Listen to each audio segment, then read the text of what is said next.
So I will try my best to still finish this by 5. And I don't have a long presentation today. So I will kind of give briefly give you some ideas on this topic, papers, movements, and tribunals. And then, it can lay a kind of a foundation for you to do your own search.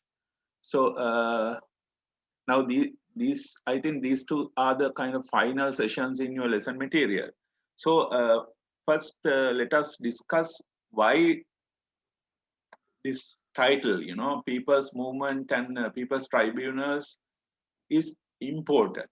I mean, why do we have to, why do we need to talk about this?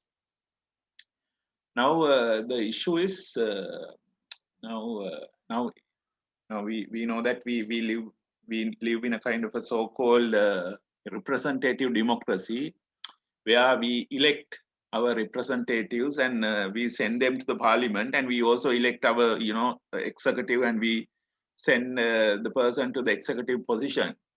So if everything works according to the textbook, then there is no need for us to worry about the rest. I mean, there's, in a way, one can argue that there's no need of people's movements, right? Because we get a chance to vote in every 5 years time, and then we vote the best as our representatives, and then they will look after our interest. But does this happen actually? Huh? Shall we have a small discussion? I mean, what is your opinion? So now, according to the textbooks, yeah, so this is the, that is the ideal kind of a democracy. So we send our representatives to the positions of decision making, and so I don't know, maybe are some can still be of the opinion that it can happen at least this time, right? What do you think? But this Oh. time also, as previous.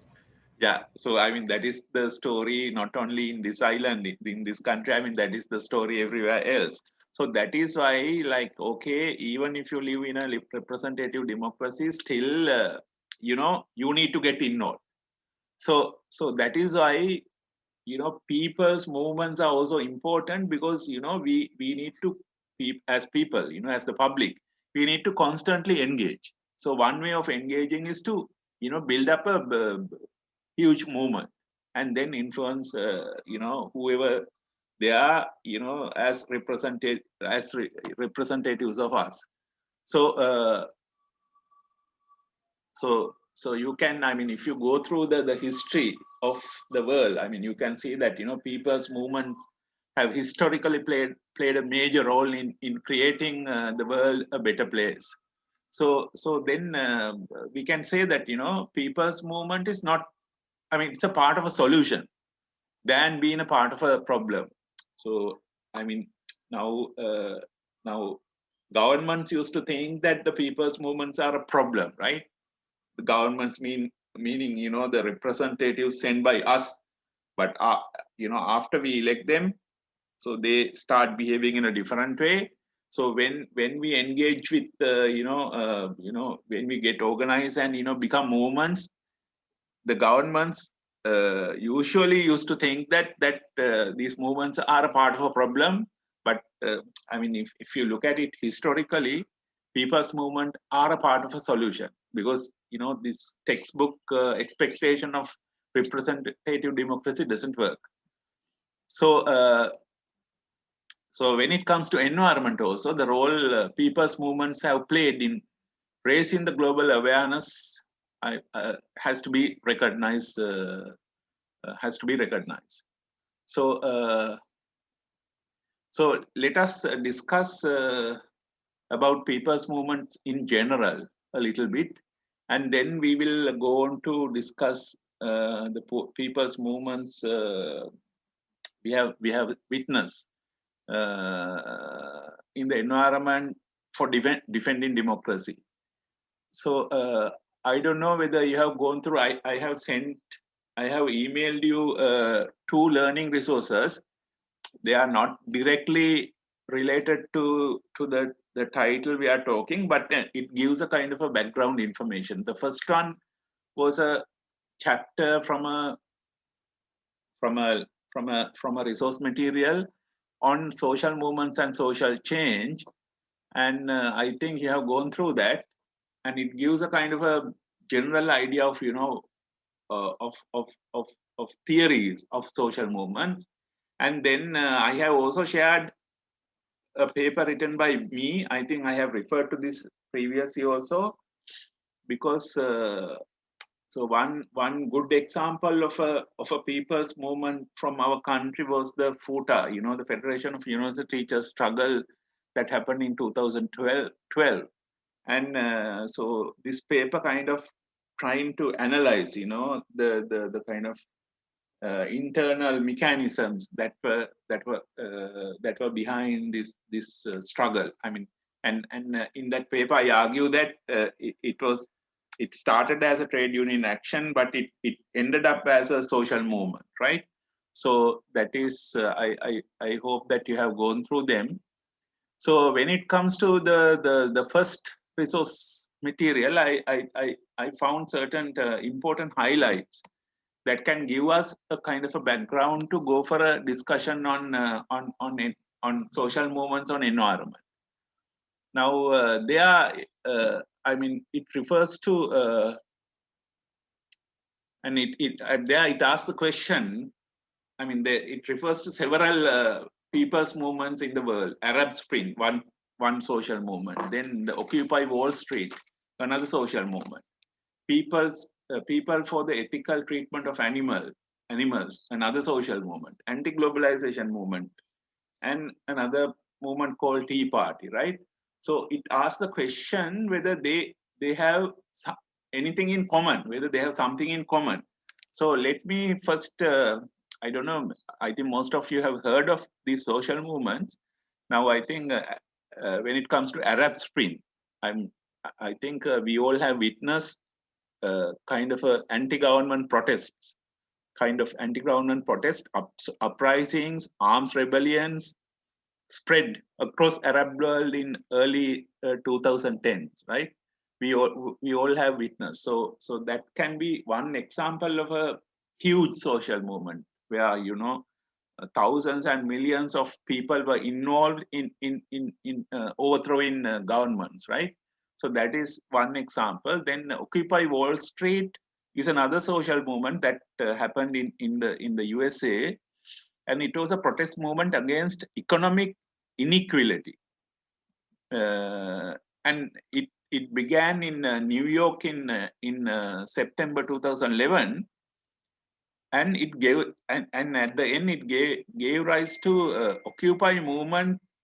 I mean, to a grand movement where not only occupying Wall Street, but it was kind of spread to occupy banks, occupy corporate headquarters, occupy board meetings, occupy universities, like that. So this occupy movement actually got kind of spread after it started as occupy Wall Street, and I think some of you have heard of this famous slogan where Occupy Wall Street movement said that we are the 99.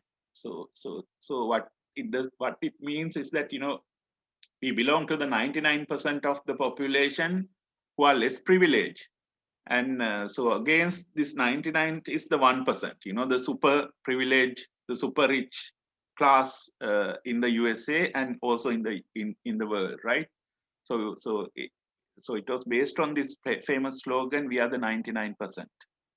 And then anti-globalization movement, we all have witnessed this as well. I think during especially during 1990s and early 2000s, where I mean I mean there were a lot of protests across the world, even in this region, against neoliberal globalization. So So it's not really about, the idea of globalization, but this particular type of globalization, which is called neoliberal globalization.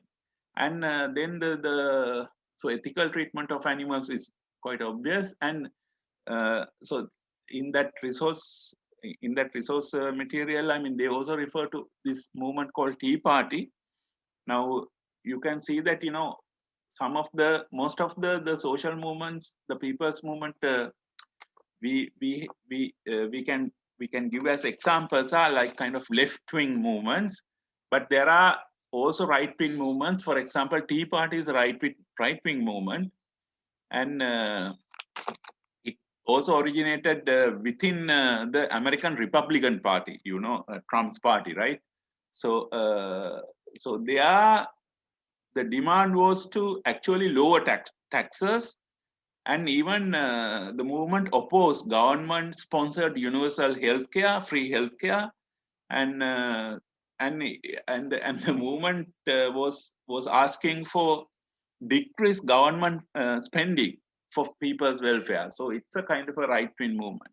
So the question it asks, the resource material asks, is what do these range of social movements have in common? So it says not much, you may think, but they may be left wing or right wing, radical or conservative, highly organized or very diffuse. But they all are examples of social movement. So it doesn't mean that every social movement is a left wing social movement. There can be right wing social movements as well. And so even when it comes to Arab Spring, I mean, they ended up, I mean, though these movements were started with good intentions, they ended up as something else. And these movements are also, they play different roles. Now these movements are purposeful, organized groups striving to work towards a common goal. So these movements are, and they are initiatives of collectives, gatherings of people. These groups might be attempting to create change. Now, for example, Occupy Wall Street, Arab Spring, they were expecting to, I mean, if you take Occupy Wall Street, the intention was to kind of change the existing neoliberal system, right? If you take the Arab Spring, the expectation was to overthrow the government and select a more democratic government, or maybe to resist change also. Now, when it comes to anti-globalization movement, the expectation was to resist the spread of neoliberal globalization. So, and also to maybe some other movements are there to provide a political voice to those otherwise disenfranchised. So, for example, civil rights movements. I mean, these movements emerged to empower, the groups that were like were not, were marginalized. Another example can be Black Lives Matter movement, right? I think you all have heard of that. This case of George Floyd, he was killed, and then this Black Lives Matter movement emerged, and it was to kind of uh, I mean, the objective was to empower, the blacks, Black Americans in the USA who are marginalized, and it also says social movements emerge when there is a dysfunction in the relationship between systems. So these movements emerge when there is a problem, right? So the system, when the system doesn't work, I mean, where the system may work, but there can be contradictions within the system, right? So then these social movements can also be analyzed from different perspectives. It can be looked at from a functionalist perspective or critical perspective, or maybe one can say that a symbolic interactive perspective. So when we say a functionalist perspective, it means, so so you are looking at the social movement, and you ask the question, why social movements develop? why they continue to exist, and what social purpose they serve. So it's about the kind of functional role, the social movement is playing. But in contrast, when it comes to critical perspective, you look at various other aspects. For example, how social movements are generated through systematic inequality, and how social change is constant, speedy, and unavoidable. So the focus is somewhat different. Now, while the functionalist perspective was about function, the critical perspective was about about the analysis of why they how these social movements are generated through systematic inequality like that. So when it comes to symbolic interaction perspective, the focus is somewhat, different to the previous two, and it means individuals attached to involvement in such movements. So meanings of why people are involved with these movements, and the individual experience of social change, how different people who gather under one umbrella can experience social change, something like that, right? So then we can also categorize social movements as, social movements emerge within a locality, or social movements that can spread to a region, right? And you can also identify social movements at a national level and global level. Now, if I give you one example of a social movement uh, uh, that uh, that appeared at national level, is the recent farmers movement in India, right? The Indian government tried to introduce three bills. Actually, they introduced the three bills, and there was a huge movement across India. Particularly based on certain states, Punjab, and like that. So it's a national level movement, and an example for a global movement is can be seen as the movement against the neoliberal globalization. During the 1990s and 2000s, you witnessed protest across the world, right, against these neoliberal reforms, and particularly against the World Trade Organization that actually was emerging. And uh, and uh, you can also categorize social movements as different kind of movements: reform movements, revolutionary movements, redemptive movements, alternative movements, resistant movements. So when it comes to reform movement, you seek to change something specific about the social structure. So we'll come to that in the next slide. Revolutionary movements means you seek a complete change in every aspect of society. Almost as a revolution. Then redemptive movements means you provoke inner change or spiritual growth. Then alternative movements are focused on self-improvement and limited specific change to individual beliefs and behaviors. Resistant movement seeks to prevent or undergo change to the social structure. Uh, Let us discuss examples. Now, when it comes to reform movements, you seek to change something specific about the social structure. For example, anti-nuclear groups, right? So the focus is to prevent nuclear energy being used, because the movement saw nuclear energy as a threat to human existence, right? And maybe Black Lives Matter movement, kind of a good example from recent times. The objective was to actually change the American system, social structure, so that the black people are not discriminated anymore. And then you can give more examples like mothers against drunk driving. It became a famous movement some time back, and the National Action Committee on Status of Women, like that. So these examples actually come from the USA, I think, because this resource material is based on a university, on an American university. Now, when it comes to revolutionary movements, uh, you can say you can take examples. For example, Cuban 26th of July movement under Fidel Castro, right? It was a revolutionary movement. Then 1960s counterculture movements, as well as anarchist collectives. Now, I think during maybe 60s and 70s, there was this movement called anarchist movement, because I mean, it was a time where people were frustrated about the state, the government.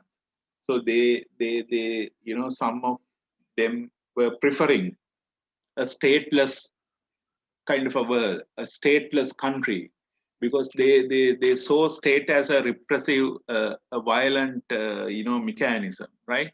So that it became a kind of a somewhat popular movement sometime back, and you can still find anarchists in a certain part of the world.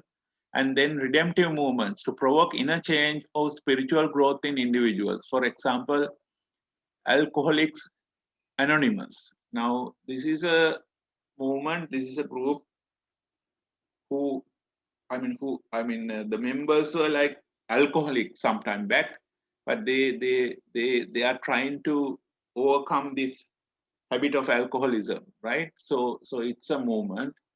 Then New Age or Christian fundamentalist group, you can also say that they were also seeking inner change.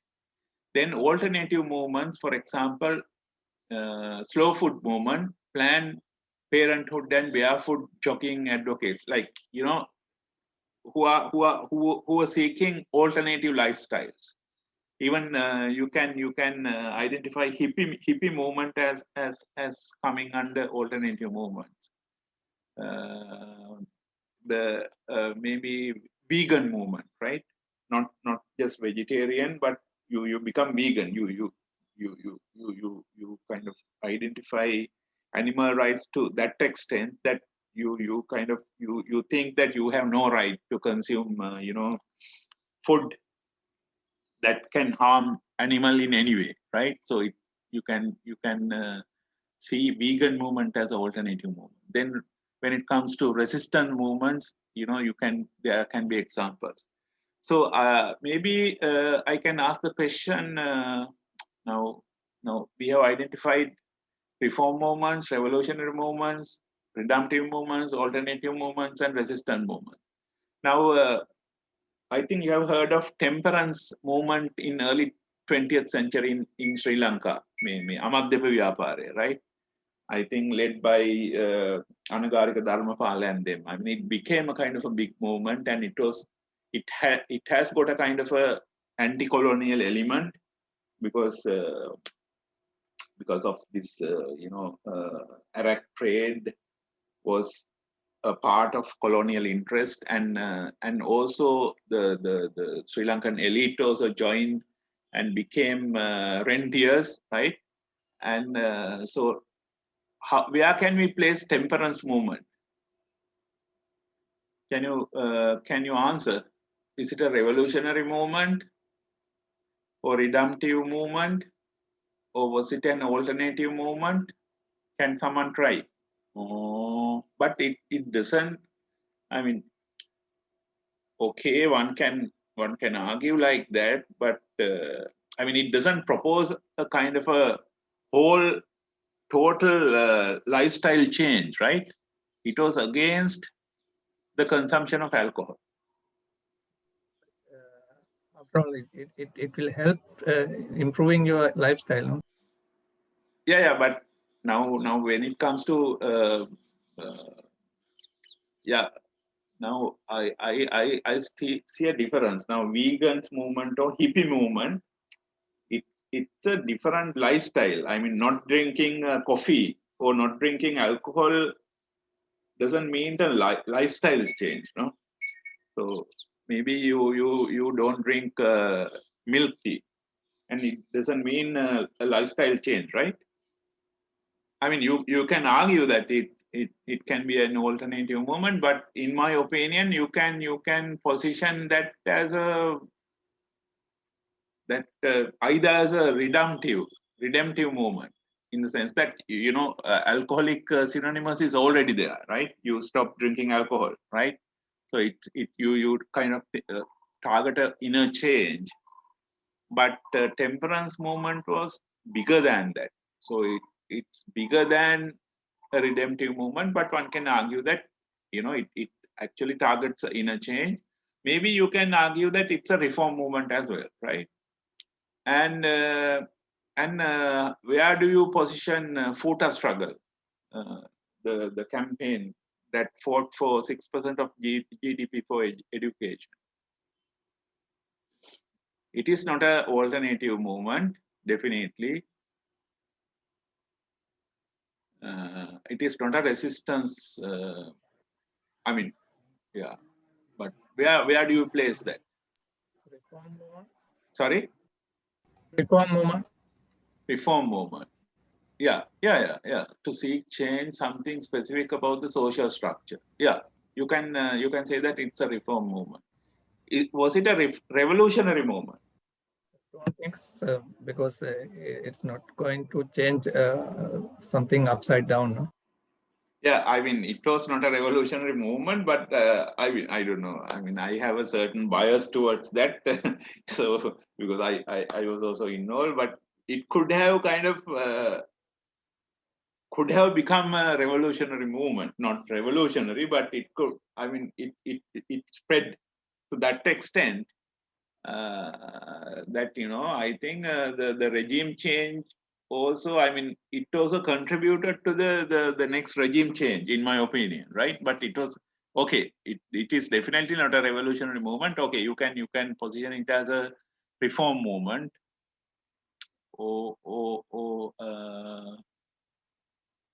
Yeah. So then people's movement. So there can be different movements. Movements now. You can witness women's movements, student movements. I think it's a common feature in our country. Like, you know, I mean, some time back, students were on the road almost every day, right? So student movement, women's movement, LGBTQ rights movement. You know, the gay rights movement, prisoners' right movements. I think in the recent times, I think because of this killing happened in the prisons, there was a kind of a smaller movement emerged, talking about prisoners' rights. And from a global perspective, anti-climate change movements. I mean, it's very common in the developed world. Then land rights movements, farmers' rights movements, and environmental movements. So you can see a range of movements. So our focus in this session is the environment, right? So what we have given you is a kind of a background. So these are some of the visuals, and you can see here that I mean, it was the recent farmers protest movement in India, right? So I mean, I can't remember the exact term, but I think they were having marches with the title "Let's Go to Delhi." So they reached Delhi from different directions, and this is a visual of that. And this right hand top is the farmers' protest. කළමනාකරන රක්ෂිතය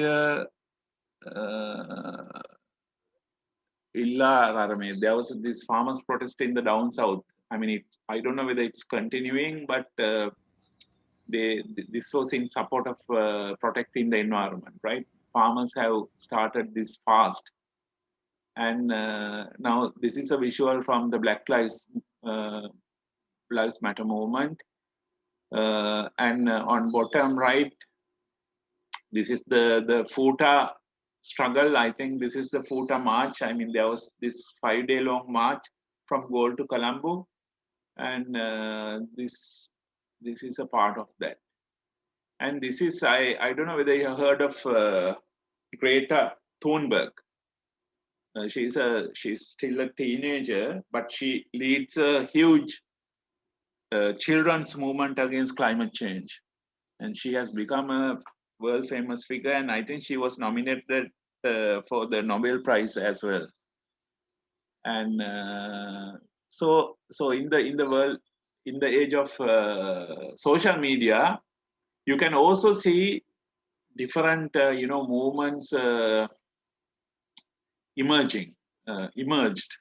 Now, for example, this Me Too move, they are movements that is there in cyberspace, right? They are not in the in on in the real world. So I mean, okay, one can say that cyberspace is a part of the real world. So in that case, yes. And so Me Too movement, if I remember correct, it's about it's a women's movement, and it says that the violence undergone by women, and so other women also join and say that me too, I was a part of that. So that became famous some time back, and people were kind of posting stories of their own experiences. So it became kind of hashtag me too, and he for she. This, I think, with the name, it means that you men supporting female women's rights movement. Then Black Lives Matter. Padman, I think this was something happened sometime back in India. So it was about pads, and it became famous, and so it also became a kind of a social kind of collective. So Pray for Paris was a movement that emerged after the attack on in Paris, right? So likewise, so you can see different movements in cyberspace. So let's come to people's movement to protect environment. So there we can see examples from the global scale, as well as I am trying to give you certain examples from Sri Lanka as well. Now, if you take from the global perspective, now one of the famous movements against, to protect environment was the movement against the Narmada Valley Development Project. I think you have heard about this, and I think we, in one of our sessions, we have discussed, I think under mega projects, we have discussed Narmada Valley. So here today we are discussing the movement against Narmada Valley as a people's movement, right? People's movements to protect environment, and lot of people were involved with that, named tribers, farmers, environmentalists, human rights activists, and they all gathered against the implementation of the project. And it involves different action like hunger strike, rallies, artwork, and a range of activities. And so another movement example for a environment movement can be the Green Belt movement that emerged in Kenya. It was a response to the needs of rural Kenyan women who were complaining of streams drying up, food supply less secure, and the women had to walk long miles to collect wood and water. So the movement was to collectively plant trees and collect rainwater. Collect rainwater, store rainwater, like that. So it became a kind of a. So it's different. It was different from the Narmada Valley movement in the sense that Narmada Valley was a. You try to prevent something, no. So you are against the project. Now, when it comes to Green Belt movement, you are doing something to make your society a better place. So it was about planting trees. Then Forest People's movement in Brazil, another example. This was a movement founded by Chico Mendes and Ailton Krenak. They were famous. Chico Mendes, I think you have heard of him. I mean, he represented the rights of rubber tappers, and the other guy represented the rights of indigenous people. So they both joined together and formed this forest people's movement, right? And then the movement for the survival of Ogoni people in Nigeria, another example. It was also a mass-based social movement of indigenous Ogoni people in Nigeria, right? So you can see that they all had a kind of a connection to protect environment.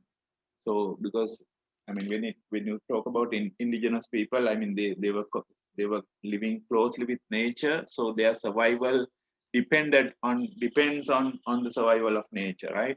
So the survival of these tribal groups were depending on the survival of the nature. So I mean you can identify them as environmental movements. So when it comes to Sri Lanka, so now so I can give some of the examples. Now there were campaigns against the construction of Kandalama Hotel. I don't know whether you can remember these. So most of these campaigns, I mean, I also was a part of them, right? Now this campaign against the construction of Kandalama. I mean, now we all go there and stay there, right? But there was a there was a campaign against the construction of Kandalama Hotel, and that was led by the Dambulla temple also. And I mean, a lot of environmentalists joined that. So it was a campaign. Then campaign against the proposed. I mean, there were series of campaigns against plants, coal power plants. There were campaigns against the proposed Mawella plant and then the proposed Trinco plant. And there was also a campaign against the Kukuleganga high dam hydro project. Now what we have at the moment is not the high dam version, but the low dam version. The Kukuleganga is now there. It is constructed, but they gave up the high dam version because the high dam version, if they went for the high dam version, I think it could have kind of even towns like Kalawan could have gone underwater, right?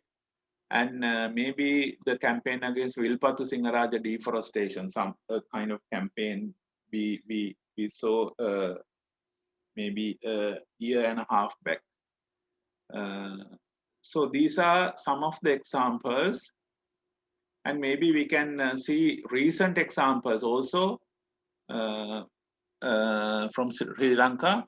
Campaign against the cruel treatment of the elephant Mian prince. Now this has also, I think you have seen this in social media, the treatment to this elephant who is at Belangvila temple, right? So there was a campaign against the treatment, the cruel treatment against the cruel treatment done towards Mian prince, and then campaigns against the circular 1/220 issued by the Minister of Wildlife and Forest Conservation. I mean, I don't know whether you heard of this. It was about the other state. Now, when it comes to Sri Lankan forest, there are different categories of forests. Now, one category is, I mean, I think I think you will learn about this in level 10. Protected area network is a course offered to you in your MSc program. I think at level 10, right? Protected area network. Yes, sir. Yeah. So one category, I mean, protected area network means one important category of forest. Those are like reserves, right? They are protected.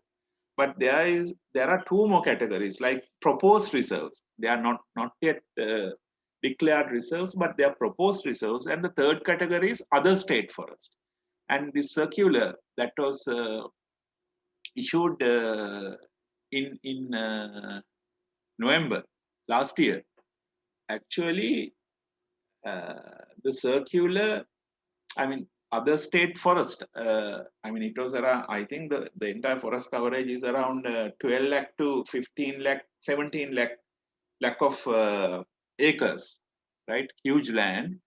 Now they were under the Forest Conservation Department, but according, I mean, by this circular, the ownership was transferred from the forest conservation to divisional and district and divisional secretariat, so that I mean for and suggesting that these forests can be used for productive economic activities, right? So there was a campaign against that. There is still a campaign going on against that circular.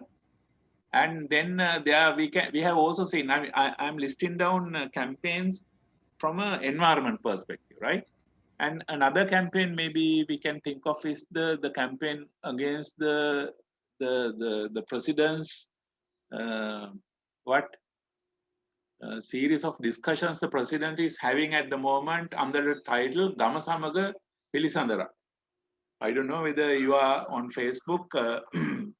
I mean,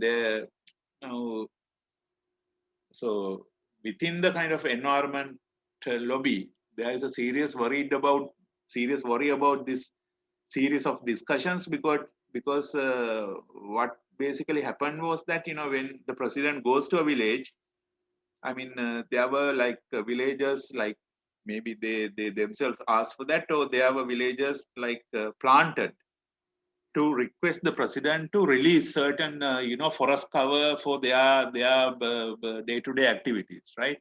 So from an environmental perspective, that was seen as a threat, and there was a campaign, and then campaign to protect the tree, Crudia silenica. So I think you all heard about that. And this famous environment officer Devani Jayatilaka was also involved with that.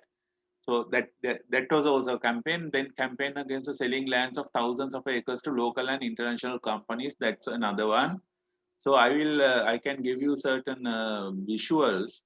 Now this is this is this tree. What is that tree called? Crudia silenica. Yeah. So the monk went there, and they kind of tied a rope, so that it became a campaign.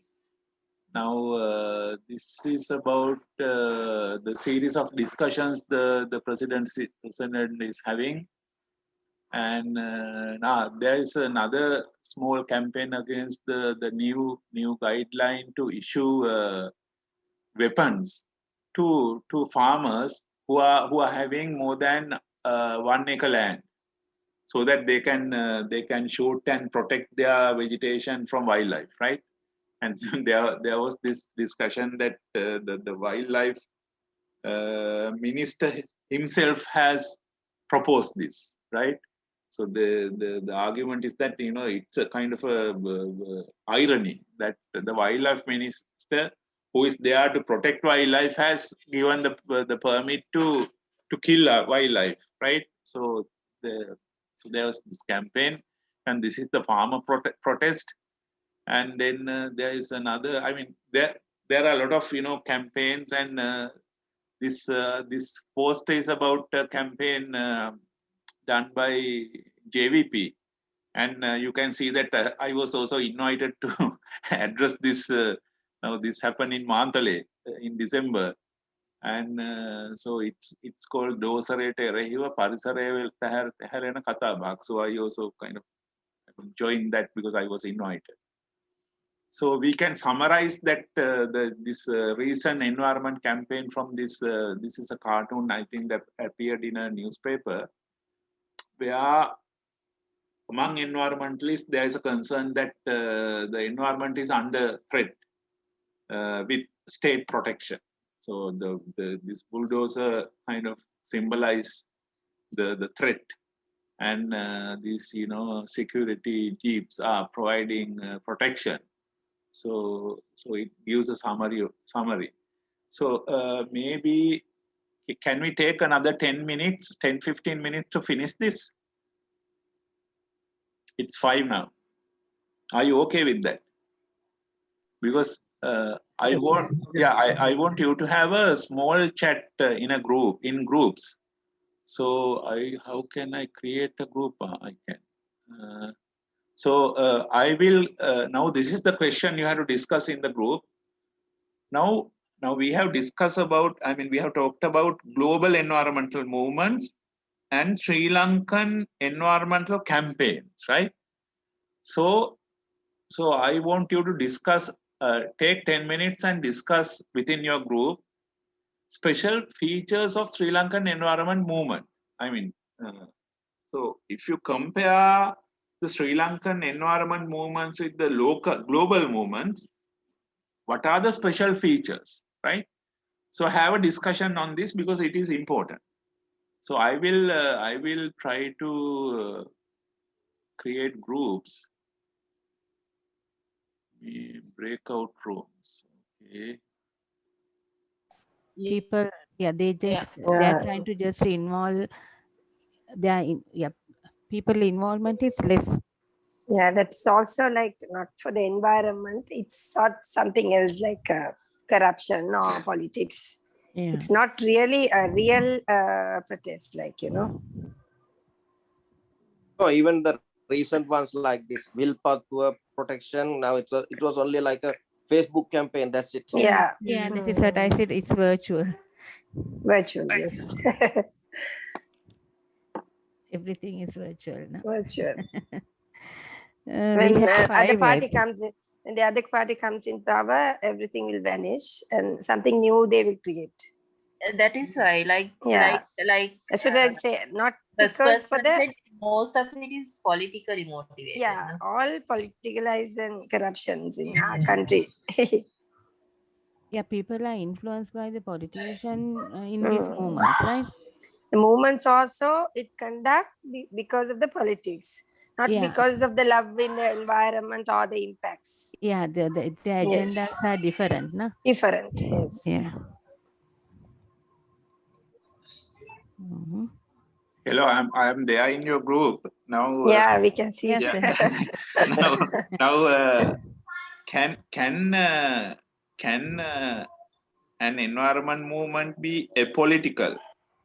I mean, if you define politics as, you know, changing the society for better, so engagement, I mean environment movement is also a political movement, right? Yes.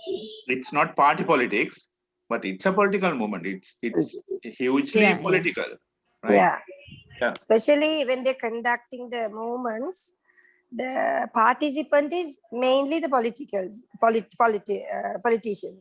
not the environmentalist or the one who love the environment or anyone else. No. What I say is now if we form a movement, right? All Yeah. of us, it's a political movement. Yeah. We don't do that.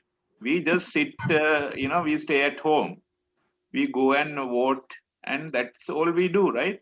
So then it's up to the political parties to do whatever to be done. So in a way, I don't know. My personal opinion is that this representative democracy doesn't work, you know, as in the textbook. So we need to engage. So if you kind of have a mental barrier and say that, you know, this is politics, I don't want politics, I will stay home. So what will happen is that, you know, these representatives will run the whole country in the way they want. So I think, in my opinion, we all should be political. We all should get engaged rather than, you know, allowing going and voting and coming home and staying home for 5 years. I think there is a need for us to engage. Yes. That is why that is why at the beginning I said that these environmental movements are part of a solution than a part of a problem.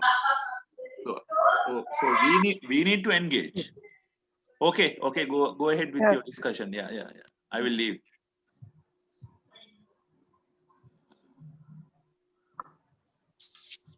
Are you all back? Yes. Yes, sir. Open all rooms. Okay. Now back, sir. Yeah. Okay. Then I will share. The PowerPoint again. So, so what are the special features of the Sri Lankan environment movement? Give us some ideas. What are the special features?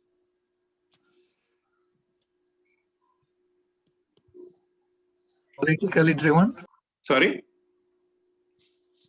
Politically driven to some extent. I was in one chat room and so I expressed my opinion there. Now, all movements are political, right? Can there be apolitical movements, people's movements? අදේශපාලනික people's movement තියෙන්න පුළුවන්. They can, a people's movement expect a change, right? Either inner change or outside change, maybe a complete change in the system. So the broader definition of politics is that, you change the system, right? Are you referring to party politics or politics? Huh? It's about the party politics. Party because politics. Yeah. Okay. You say that. But my experience when it comes to environment movement is that party politics are not interested in environment. I mean, there are a lot of environmental issues, and people who shout and engage are mostly not attached to parties. That is my experience. I am But sir, happy. Sorry. Go ahead. Yeah, but sir, most of these movements, if you look at the environmental movements, they are like a flash movement. They come and suddenly vanish also. True. So It's a good it point. doesn't last long. Yeah, true. Yeah, that is one feature. Yeah. Yes. Can you give, name few other features of the Sri Lankan environmental movement?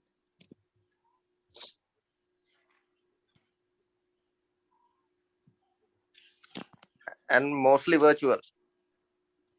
That is also true. You mean in social media? In social media. Yeah. What else?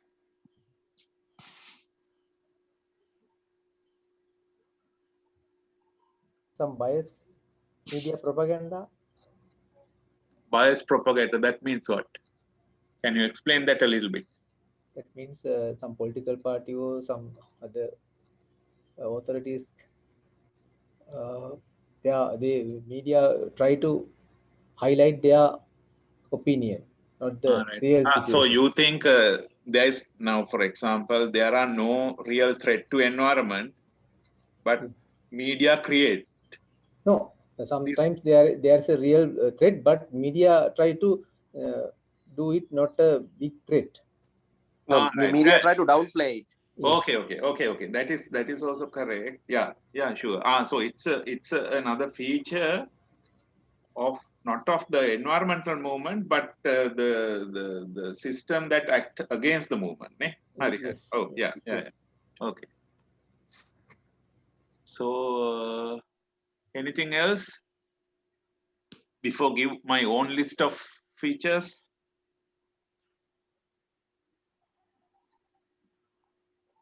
Okay, let me give my own list of features. Now, if you have noticed, I have used the word campaigns when it comes to Sri Lankan environmental movements, right?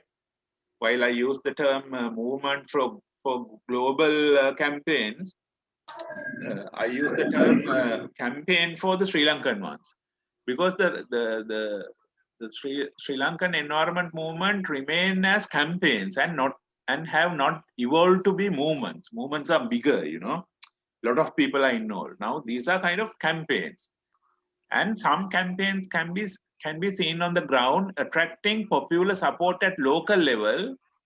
So we have witnessed certain campaigns. They attract some public involvement, but not at a national level, but at a very very local level. while some others remain as campaigns on social media, as you very correctly said. So there can be there are two types of, as far as I understand, I can see, like small campaigns. Some campaigns are there on the ground. I mean, they are not on virtual. Now, for example, now there are campaigns. This hunger strike is a campaign, in the down south. And there was a campaign in Mahawaya. This political. ඔයාගේ mic එක mute කරනවද? Someone I can hear. So there are two types. There are like some campaigns are there attracting some local support, right? Not at, so Sri Lanka is yet to see an environmental movement at national level. The role of environmental NGOs is still prominent. Now that is why I said that political party involvement, in my opinion, is less. If political parties are engaged, I'm happy, because the role of environmental NGOs is still prominent in environment related campaigns, and political parties have not identified environment as a central theme deserving full scale party involvement. So I am happy that if parties are also involved, because then there is an involvement, right? So at the moment, these campaigns, in my opinion, are driven by, NGO, the word term NGO has, it has been demonized within our discourse. NGOs means non-governmental organizations, but it has got a particular meaning because these are small groups and they receive funding locally as well as outside. But it's not a bad thing. Just receiving funding is not a bad thing, because the entire country is funded by outsiders now. So we are under huge debt. So my critique is not about they receive funding, but these NGOs are small groups, right? So they are the kind of prominent player at the moment. I think now if we need to address the environmental issues, this should go beyond the boundaries of NGOs, and we all should get involved as public, right? And as an individual, so maybe political parties will also get involved if public get involved, right? So I think as public, we also have a responsibility to get involved, right? Because our representatives we have sent to the parliament are not doing their job properly. So we can't just relax and go and vote and stay home, right? So that is the the message I want to give. And then I think in some groups you have discussed this, awareness on environmental protection and sustainability is still very low among the general public. Yeah. And so I was thinking, what is the reason? I think one reason is that unlike in other countries, especially in the developed, in the European countries and in the USA, this environment awareness was a result of struggles. People had, people were struggling. That is why if you go to Europe, people are very conscious that they don't throw away plastic. They are not just throwing away plastic. There are bins. You go and put the plastic into the bin. There are recycling happen in a proper way, right? And so I was wondering why they behave differently to us. Now, when it comes to our people, we don't have that discipline. Why is that? Because I think the awareness was a result in those countries, was a result of a continuous struggle. There were like huge movements. So when there is a huge movement, the message get across, and people, the awareness is raised. So I think we haven't witnessed huge environmental movements in this country so that the public has received this awareness, right? So we are environmentally, in my opinion, illiterate in a way, right? So these are the kind of features I can list down. And then when it comes to People's Tribunal, I am not going to discuss anything. Maybe as a homework, I can suggest you to search these things, right? I am not going to discuss People's Tribunals. I have discussed people's movements, but I mean, when it comes to people's tribunals, search for famous people tribunals held in the world. You can Google and search for people's tribunals held in the world. I mean, there are famous people's tribunals. And then try to answer the question, why do we need people's tribunals outside the conventional legal system?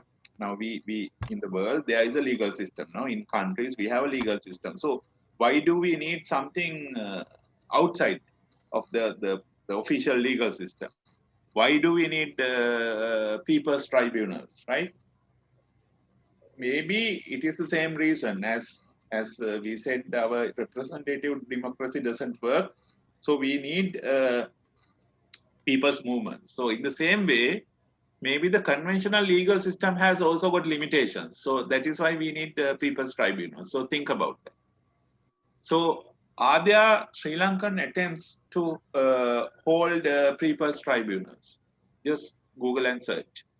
And how to make people's tribunals an effective tool for social change. How to improve credibility. Now, that's another question I want you to think about.